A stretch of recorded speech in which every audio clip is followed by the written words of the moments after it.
Chers tous, je suis Rose Michel pour Cocina Francia. Nous nous trouvons en présence de Christophe Lunet, le chef du Centre Val-de-Loire. La région mise à l'honneur, cette dernière édition de Goût de France, une démarche du chef Alain Ducasse à l'origine pour mettre en valeur le savoir-faire à la française avec le repas français qui fut déclaré patrimoine immatériel de l'humanité en 2010. Ce dîner a lieu simultanément partout dans le monde, là où il y a une ambassade, un restaurant ou un foyer francophile. Aura lieu un repas pour le rayonnement de la culture gastronomique française, mondialement connue. Nous sommes en compagnie du chef Christophe Lunet, qui sera chargé du repas qui sera offert demain à la résidence de l'ambassade de France. Nous avons donc la chance d'être ici et nous allons en profiter pour lui poser quelques questions. Bonsoir ou bon après-midi Christophe, merci d'être ici avec nous aujourd'hui. Bonjour.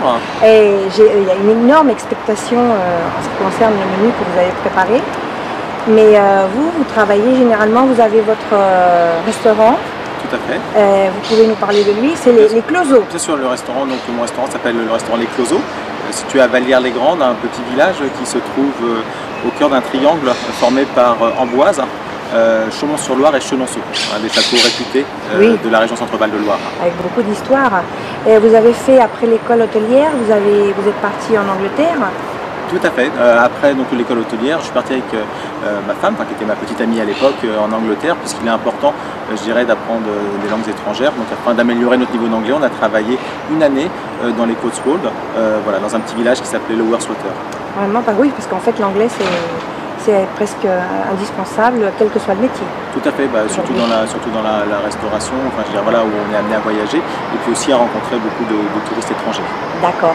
Après, vous êtes retourné à Paris et vous avez travaillé à Man Ray, l'Alcazar, avec Linda Rose. C'est un sacré curriculum.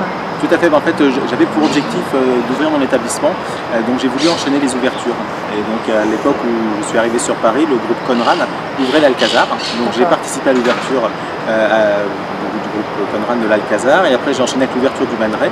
Et pour finir, j'ai rejoint Hélène Darroze, parce que c'était ma volonté de toucher aussi à tout type de restauration, puisque Alcazar, Man Ray, on est sur de la brasserie de luxe parisienne, branchée comme ça se faisait à l'époque, alors qu'Hélène Darroze, on était sur la restauration gastronomique. Donc voilà, l'idée c'était de s'ouvrir pour découvrir un maximum de choses. D'accord. Qu'est-ce que vous gardez de cette expérience à Paris?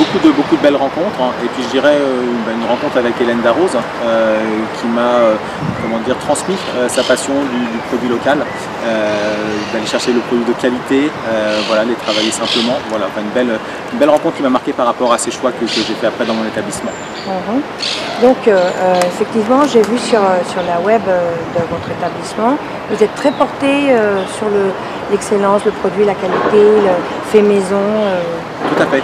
C'est votre leitmotiv? Oui, tout à fait. Alors moi je propose une restauration qu'on appelle traditionnelle en France, et donc par contre j'attache beaucoup d'importance au sourcing des produits, c'est-à-dire que plus de 80% des produits que je travaille dans mon établissement proviennent de producteurs de la région Centre-Val de Loire, puisqu'on a de la chance dans notre région d'avoir beaucoup de productions diversifiées, c'est-à-dire qu'aujourd'hui je peux travailler la farine, les œufs, le lait, le beurre, la crème, mais également la viande, les fruits, les légumes, tout vient de la région Centre-Val de Loire. Moi c'est ce qui me plaît vraiment, et après dans ma cuisine, qui reste traditionnelle parce que je veux que ça reste une cuisine abordable, pour moi une restauration. Mon cher Christophe, alors précisément vous appartenez à une association de cuisiniers qui sont dans la même philosophie que vous. Tout à fait, en fait, depuis 3 ans maintenant, je suis président de Cuisine en Loir-et-Cher, une association de restaurateurs, et j'insiste là-dessus parce qu'un restaurant, ce ne sont pas que des cuisiniers, c'est aussi une équipe qui est mobilisée pour satisfaire sa clientèle, et on a souvent tendance à oublier le travail de l'équipe de salle. Donc on est une association de restaurateurs qui porte des valeurs autour de la cuisine faite maison, l'approvisionnement local, mais un service et un accueil de qualité et professionnel. Donc on est une trentaine dans le Loir-et-Cher, et donc je suis là aujourd'hui aussi, et je participe à Goût de France pour représenter tous mes collègues de l'auberge de campagne à l'Étoile et Michelin qui partagent cette philosophie. D'accord. Et aujourd'hui, pour la préparation du dîner que vous allez faire à l'ambassade à Madrid, vous aviez envie d'un produit en particulier? Qu'est-ce que vous vouliez démontrer dans le menu qu'on va déguster prochainement? Alors Tout simplement, j'ai sélectionné les produits de saison qu'on a actuellement dans notre région pour les mettre en avant. Donc voilà, c'est comme ça que j'ai pensé le menu. Et aujourd'hui, en arrivant à la résidence de l'ambassadeur, j'ai travaillé avec Thomas, le chef de l'ambassade, pour qu'il puisse aussi apporter sa touche, sa vision. Mais ça sera voilà, un menu 100%, je dirais, région Centre-Val de Loire dans la sélection des produits. On va être gâtés. On va faire notre maximum. Et je voulais préciser aussi que je suis accompagné en fait pour ce voyage par donc ma femme qui interviendra demain en salle pour valoriser justement les métiers de la salle, et également un vigneron, Gilles et Christine Chelin, qui sont venus avec moi, et demain soir vous dégusterez leurs vins. Ils seront aussi présents dans la salle pour parler de leurs vins. Voilà, l'idée c'était de montrer le lien important que l'on a avec les producteurs. Donc, je ne pouvais pas venir avec tous les producteurs de la région, et je me suis dit un ami vigneron c'est bien.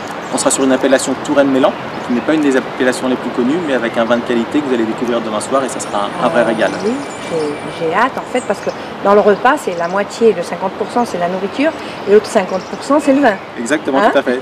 Voilà. Oui, et le côté convivial aussi qui est important. Écoutez, merci beaucoup de nous avoir reçus pour Cocina Francia, et on a vraiment très envie de goûter cette expérience complète de votre repas avec les vins de la région. Merci d'être avec nous aujourd'hui. Merci beaucoup à vous. Merci.